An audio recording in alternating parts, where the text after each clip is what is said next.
जय हिंद दोस्तों, आप सभी का स्वागत है एबीसी कोचिंग यूट्यूब चैनल में। आज की इस वीडियो में क्लास 11 सब्जेक्ट इकोनॉमिक्स के most important VBI objective question देखने वाले हैं, जो कि आपकी बोर्ड की परीक्षा के लिए काफ़ी इंपॉर्टेंट है।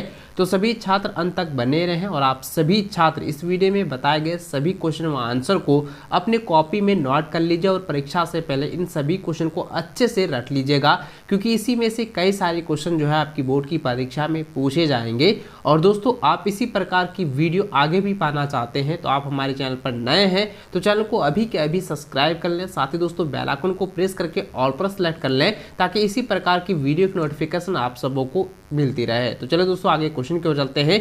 तो देखिए दोस्तों, सबसे पहला क्वेश्चन आप हमारी स्क्रीन पर देखें तो यहाँ पे दिया गया है कि सांख्यिकी शब्द का प्रयोग जो है किया जाता है। तो दोस्तों, सांख्यिकी शब्द का प्रयोग जो है वो एक वचन और बहुवचन दोनों में किया जाता है, इसलिए इसका आंसर क्या हो जाएगा? ऑप्शन सी हो जाएगा, ए और बी दोनों हो जाएगा। ठीक है। और दोस्तों, इससे रिलेटेड जो है कई सारे क्वेश्चन जो है आपकी बोर्ड की परीक्षा में जो है डायरेक्ट देखने को मिलेगा, इसलिए इसको अच्छे से जो है आप लोग तैयार कर लीजिएगा। ठीक है। चलिए अगला क्वेश्चन देखिए, यहाँ पे दूसरा नंबर क्वेश्चन दिया गया है कि सांख्यिकी का प्रयोग जो है किया जाता है। तो सांख्यिकी का जो प्रयोग है वो व्यवसायों द्वारा किया जाता है, वैज्ञानिकों के द्वारा भी किया जाता है, अर्थशास्त्रियों के द्वारा भी किया जाता है, इसलिए इसका सही आंसर होगा ऑप्शन नंबर डी, उपयुक्त सभी के द्वारा। ठीक है। इसको अच्छे से जो है आप कॉपी में नोट कर लीजिए।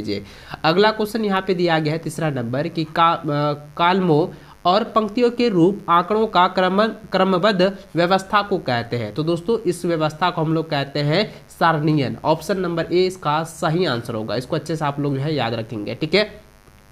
चलिए अगला क्वेश्चन चौथा नंबर दिया गया है कि यदि बहुलक 18 और माध्यिका 21 हो तो माध्य का मान ज्ञात कीजिए। तो दोस्तों, माध्य का फॉर्मूला आप लोगों को मैंने पहले भी बताया हुआ है, उसी फॉर्मूला से जो है आप लोग माध्य ज्ञात कीजिएगा। ठीक है। और माध्य मैंने पहले से निकाल के रखा हूं, तो इसका आंसर हो जाएगा ऑप्शन ए हो जाएगा 22.5, यानी कि 22.5 हो जाएगा। ठीक है। इसको अच्छे से आप लोग याद कर लें।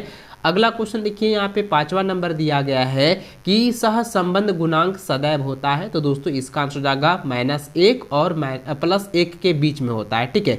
तो ऑप्शन सी जो है इसका सही आंसर होगा। इसको अच्छे से आप लोग कॉपी में नोट कर लीजिए। अगला क्वेश्चन छठा नंबर दिया गया है कि बहुलक का वह मूल्य जिसकी आवृत्ति होती है, जिसकी आवृत्ति क्या होती है? अधिकतम होती है। तो ऑप्शन सी इसका सही आंसर होगा। ठीक है। अगला क्वेश्चन सातवां नंबर है कि समाचार पत्र द्वारा प्राप्त आंकड़ा है। तो प्राप्त आंकड़ा क्या है? वो है द्वितीयक आंकड़ा। तो ऑप्शन बी जो है इसका सही आंसर होगा। अगला क्वेश्चन यहाँ पे आठवां नंबर दिया गया है कि पदों का विचरण का माप कहा जाता है। तो उसको हम लोग कहते हैं अपकिरण। ठीक है। तो ऑप्शन नंबर जो है सी सही आंसर होगा, अपकिरण। इसको अच्छे से जो है आप कॉपी में नोट कर लीजिए। और दोस्तों, जितने भी क्वेश्चन मैं आप लोगों को बता रहा हूं, मैं गारंटी के साथ कहता हूं कि इससे कई सारे क्वेश्चन और जितने भी वीडियो मैं आप लोगों को दे रहा हूं, अगर आप पूरी वीडियो को आप लोग अच्छे से देख लेते हैं और सभी सब्जेक्ट की जो है तैयारी आप बेहतर से बेहतर कर लेते हैं और सिर्फ हमारे चैनल से आप पढ़े हुए हैं, तो मैं गारंटी के साथ कहता हूं कि इस बार भी आप अपनी बोर्ड की परीक्षा में 90% प्लस जो है नंबर जो है आपका आएगा। ये मेरी गारंटी है, क्योंकि मैंने कई वर्षों से लगातार जो है मैं जो है 2013 से ही आप लोगों को पढ़ा रहा हूं और 2013 से लेकर आज तक का एक्सपीरियंस मेरा कहता है कि आप लोगों का बोर्ड की परीक्षा में इस बार भी 90% जो है मार्क्स आने वाले हैं। बशर्ते आपको मेहनत करनी होगी। मैं जिस तरीके से आप लोगों को पढ़ा रहा हूँ, बता रहा हूँ, क्वेश्चन इंपॉर्टेंट क्वेश्चन दे रहा हूँ, उन सभी को आप लोगों को अच्छे से तैयार कर लेना है, रिपीट कर लेना है, रिविजन कर लेना है। ठीक है।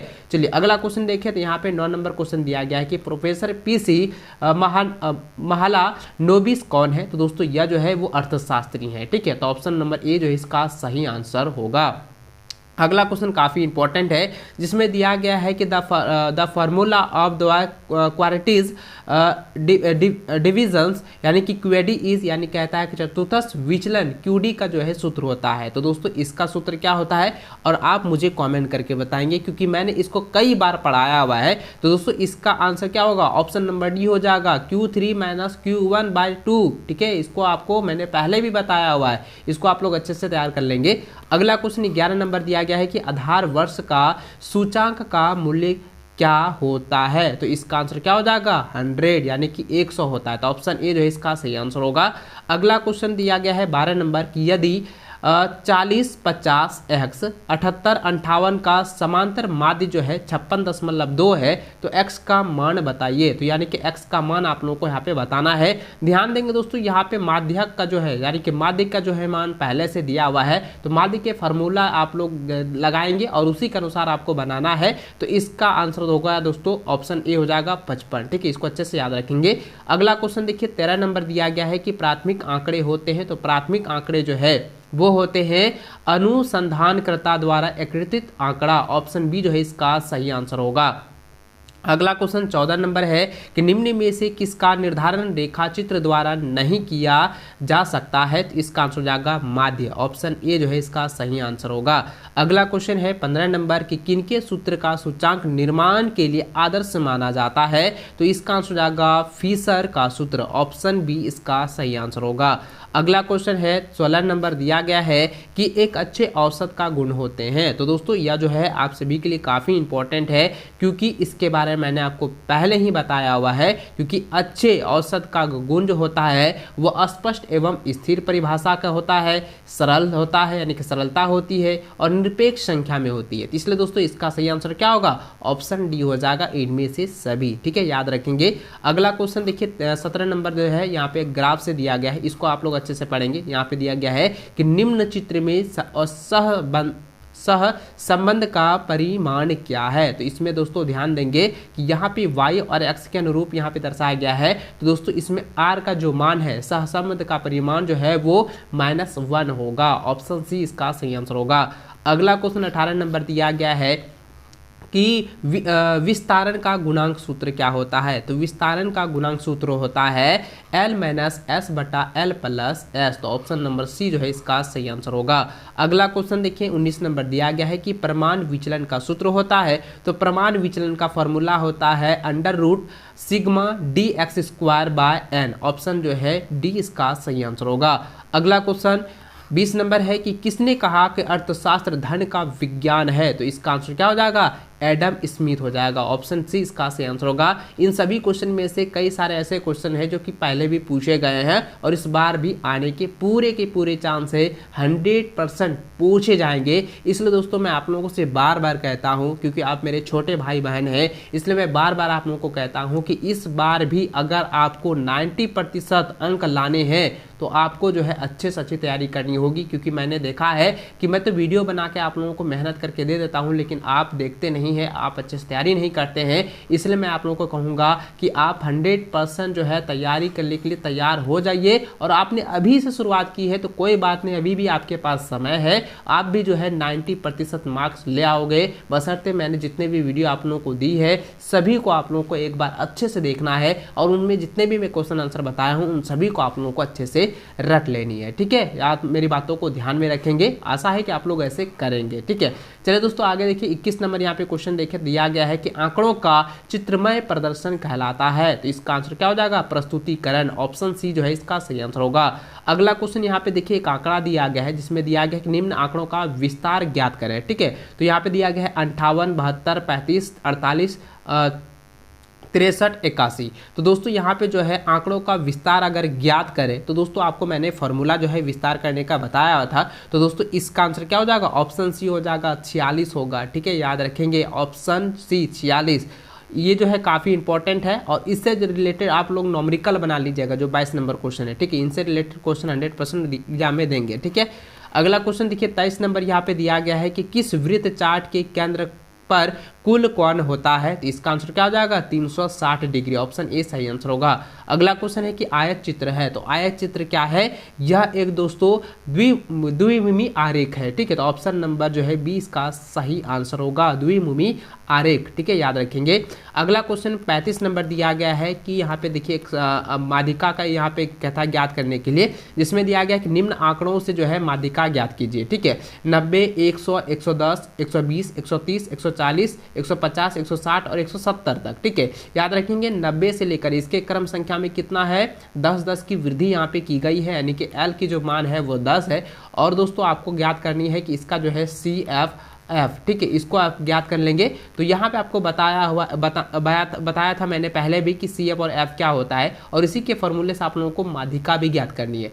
तो दोस्तों अब मैंने इसको तो पहले से ज्ञात किया हुआ है, तो इसको अच्छे से आप लोग ध्यान में रखेंगे। तो इसका मान जो होगा माध्यिका यानी कि बीच वाला, ठीक है, आप ऐसे भी समझ सकते हैं कि माध्यिका का अर्थ हो गया बीच वाला, यानी कि इसमें देखेंगे बीच में कौन सा है, क्योंकि ये जो है एकदम सरल है, ठीक है, एकदम जो है क्रमांक में दिया गया है, क्रम संख्या में है। तो देखिए 1 2 3 4 5 6 7 8 9, तो यहाँ पे देखिए ये 4 इधर और ये 4 इधर, तो बीच में क्या रह गया 130 हो गया। तो डायरेक्ट आप लगा लेंगे 130, ऑप्शन डी इसका सही आंसर होगा। देखिए कितना आसान है, और अगर आप फार्मूला से निकालेंगे फिर भी जो है 130 ही आएगा, ठीक है, याद रखेंगे।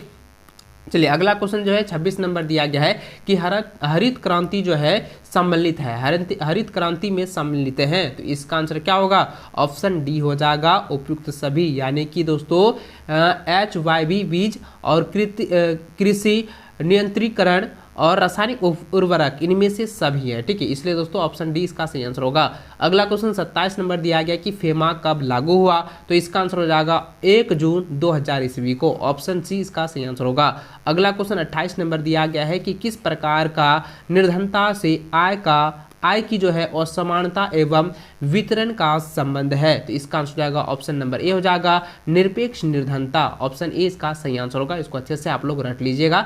अगला क्वेश्चन 29 नंबर दिया गया कि भारत में आर्थिक सुधारों का प्रारंभ किया गया, तो दोस्तों कब किया गया था, तो इसका आंसर आप मुझे कमेंट करके बताएंगे, क्योंकि यह क्वेश्चन ना और प्रीवियस ईयर वाला क्वेश्चन में दोनों सेम है, और मैंने आपको जो पहले वाला वीडियो में आप लोगों को बताया हुआ है वह क्वेश्चन जो है सेम टू सेम यहाँ पे दिया गया है, ठीक है, इसलिए अच्छे से याद होगा आपको। तो आप मुझे कमेंट करके बताएंगे कि भारत में आर्थिक सुधारों का जो है प्रारंभ जो है कब किया गया था, तो दोस्तों 1991 ईस्वी को किया गया था, ठीक है, और याद रखेंगे ऑप्शन बी, ठीक है, इसको अच्छे से आप लोग जो है याद रखें। अगला क्वेश्चन देखिए यहाँ पे दिया गया है कि जैविक कृषि एक खेती है, तो जैविक कृषि क्या है, जैविक कृषि एक जो है धारणीय कृषि है, ठीक है, ऑप्शन नंबर बी इसका सही आंसर होगा। अगला क्वेश्चन दिया गया कि स्वास्थ्य किस प्रकार की आधारिक संरचना का अंग है, तो इसका आंसर हो जाएगा ऑप्शन बी हो जाएगा सामाजिक, ठीक है, याद रखेंगे। अगला क्वेश्चन 32 नंबर दिया गया है कि भारत के आर्थिक सुधारों के संदर्भ में एलपीजी का पूर्ण रूप बताएं, तो एलपीजी का जो है पूर्ण रूप आप लोगों को बताना ही है, एलपीजी गैस नहीं है बच्चों, यहाँ पे पूछा गया है कि एलपीजी जो है आर्थिक सुधारों में जो है ये किस प्रकार से जो है कार्य कर रहा है, और ये जो एलपीजी का पूर्ण रूप है यानी कि फुल फॉर्म में क्या होता है, तो ये गैस है ना, आप लोग तो पता ही होगा कि यह क्या है, एक गैस है, तो इसका आंसर क्या हो जाएगा, यह जो है उदारीकरण, निजीकरण और वैश्वीकरण का जो है पूर्ण है, ठीक है, तो ऑप्शन नंबर जो है सी जो है इसका सही आंसर होगा। अगर यहाँ पे फुल फॉर्म कहता तो आप लोग कहते लिक्विड पेट्रोलियम गैस, ठीक है, लेकिन यहाँ पे क्या है पूर्ण रूप बताएं, तो यानी कि आर्थिक सुधारों के संदर्भ में, तो आर्थिक सुधार में क्या हो जाएगा, ऑप्शन सी हो जाएगा उदारीकरण, निजीकरण और वैश्वीकरण, ऑप्शन सी जो है इसका सही आंसर होगा, ठीक है। इसी तरह से क्वेश्चन में क्या होता है कि बच्चा जो है धोखा खा जाता है, ठीक है। चलिए अगला क्वेश्चन देखिए यहाँ पे 33 नंबर दिया गया है कि कृषि क्रियाएं किस क्षेत्र से संबंधित है, तो दोस्तों यह जो होगा ऑप्शन बी हो जाएगा प्राथमिक क्षेत्र से संबंधित है, ठीक है, ऑप्शन बी इसका राइट आंसर होगा। अगला क्वेश्चन 34 नंबर दिया गया कि स्वतंत्रता से पूर्व इनमें से कौन सी वस्तु का निर्यात नहीं किया जाता था, तो इसका आंसर क्या हो जाएगा, ऑप्शन सी हो जाएगा इंजीनियरिंग वस्तु की जो है निर्यात नहीं किया जाता था, ऑप्शन सी इसका सही आंसर होगा। अगला क्वेश्चन 35 नंबर दिया गया है कि भारत का पहली औद्योगिक नीति किस वर्ष जो है घोषित की गई है, तो इसका आंसर क्या हो जाएगा 1948 ईस्वी, ऑप्शन डी, इसको अच्छे से याद रखेंगे। अगला क्वेश्चन दिया गया है कि मानवीय साधनों के विकास के लिए आवश्यकता है, तो इसका आंसर क्या हो जाएगा शिक्षा की आवश्यकता है, तो ऑप्शन डी इसका सही आंसर होगा। अगला क्वेश्चन देखिए यहाँ पे 37 नंबर दिया गया जो कि काफ़ी VBI इंपॉर्टेंट है, इसमें दिया गया है कि देश की लगभग कितनी आबादी जो है कृषि क्षेत्र से आजीविका यानी आजीविका प्राप्त करती है, यानी कि कृषि क्षेत्र पर ही निर्भर है, तो इसका आंसर क्या हो जाएगा 1/3, ठीक है, याद रखेंगे ऑप्शन ए इसका सही आंसर होगा। अगला क्वेश्चन 38 नंबर है कि विश्व में सर्वाधिक आबादी वाला देश कौन सा है, तो इसका आंसर क्या हो जाएगा चीन है, ठीक है, ऑप्शन ए इसका राइट आंसर होगा।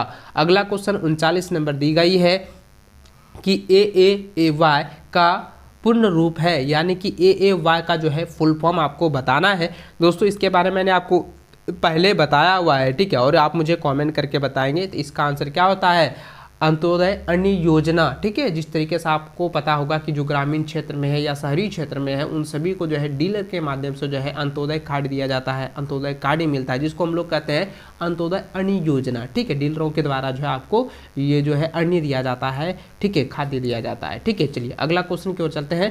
देखिए 40 नंबर क्वेश्चन दिया गया है कि पूंजी की कमी, तकनीकी पिछड़ापन और बेरोजगारी सामान्यतः पाए जाते हैं। तो सामान्यतः जो है वो कहाँ पाए जाते हैं, तो अल्प विकसित देश में पाए जाते हैं। तो ऑप्शन बी जो है इसका सही आंसर होगा। अगला क्वेश्चन 41 नंबर देखिए, दिया गया है कि मानव विकास सूचकांक यानी कि HDI मापदंड का एक सूचक है। तो इसका आंसर क्या जाएगा, ऑप्शन नंबर बी हो जाएगा, सामाजिक मापदंड, ठीक है। याद रखेंगे सामाजिक का जो है ऑप्शन बी जो है काफ़ी इंपॉर्टेंट है। और दोस्तों याद रखेंगे 41 नंबर क्वेश्चन जो है ना पहले भी जो है कई बार एग्जाम में पूछा गया है, ठीक है, रिपीटेड क्वेश्चन भी है। और 2020 की बोर्ड की परीक्षा में ये क्वेश्चन पूछा गया था, इसको आप लोग अच्छे से एक बार देख लेना, इसको अच्छे से याद रखेंगे। अगला क्वेश्चन 42 नंबर दिया गया है कि निम्न में से कौन भारत का निर्धन राज्य है। तो इसका आंसर जाएगा ऑप्शन नंबर डी, बिहार, ठीक है, याद रखेंगे। अगला क्वेश्चन है नीति आयोग का गठन कब हुआ। तो नीति आयोग का जो गठन है वह दोस्तों 1 जनवरी 2015 को हुआ था, ठीक है। तो ऑप्शन नंबर सी जो है सही आंसर होगा। अगला क्वेश्चन 44 नंबर देखिए, तो यहाँ पे दिया गया है कि उदारीकरण का प्रतिकूल प्रभाव है। तो उदारीकरण का जो है प्रतिकूल प्रभाव क्या है, आपको मैंने इसके बारे में पहले ही बताया हुआ है। और मैंने जिस तरीके से आप लोगों को पहले कहा था कि रिपीटेड क्वेश्चन आपको कई बार मिलने वाले हैं, तो दोस्तों इसमें क्या होगा, तो उदारीकरण का प्रतिकूल प्रभाव क्या है, कृषि संकट है, लघु उद्योग पर प्रतिकूल प्रभाव है और आय असमानता है। तो इसलिए दोस्तों इसका आंसर क्या हो जाएगा, इनमें से सभी हो जाएगा, ऑप्शन डी, इसको अच्छे से याद रखेंगे। अगला क्वेश्चन 45 नंबर दिया गया है कि मनरेगा का संबंध है। तो मनरेगा का संबंध जो है वो किससे है, रोजगार से है। तो ऑप्शन ए इसका सही आंसर होगा। अगला क्वेश्चन 46 नंबर है कि नाबार्ड कब स्थापित हुआ। तो नाबार्ड जो है वो 12 जुलाई 1982 ईस्वी को जो है स्थापित हुई है। तो ऑप्शन ए इसका सही आंसर होगा। अगला क्वेश्चन 47 नंबर दिया गया है कि श्रम बल और कार्यबल का अंतर होता है। तो श्रम बल और कार्यबल के बारे में मैंने आपको पहले ही बताया हुआ है। तो इसका अंतर यहाँ पे पूछा गया है, तो इसका अंतर होता है बेरोजगार श्रम, ठीक है, याद रखेंगे बेरोजगार श्रम, ऑप्शन बी जो है इसका सही आंसर होगा। अगला क्वेश्चन 48 है कि इनमें से कौन ऊर्जा का परंपरागत स्रोत में नहीं आता है। तो इसका आंसर हो जाएगा सौर ऊर्जा, ऑप्शन सी जो है इसका सही आंसर होगा। अगला क्वेश्चन 49 नंबर है, 49 नंबर है, यहाँ पे दिया गया है कि चिपको आंदोलन का शुरुआत किसने की है। तो इसका आंसर हो जाएगा सुंदरलाल बहुगुणा, ऑप्शन ए इसका सही आंसर होगा। अगला क्वेश्चन है कि पाकिस्तान की अर्थव्यवस्था है। तो पाकिस्तान की अर्थव्यवस्था जो है मिस्रीम है, ठीक है, ऑप्शन ए इसका सही आंसर होगा।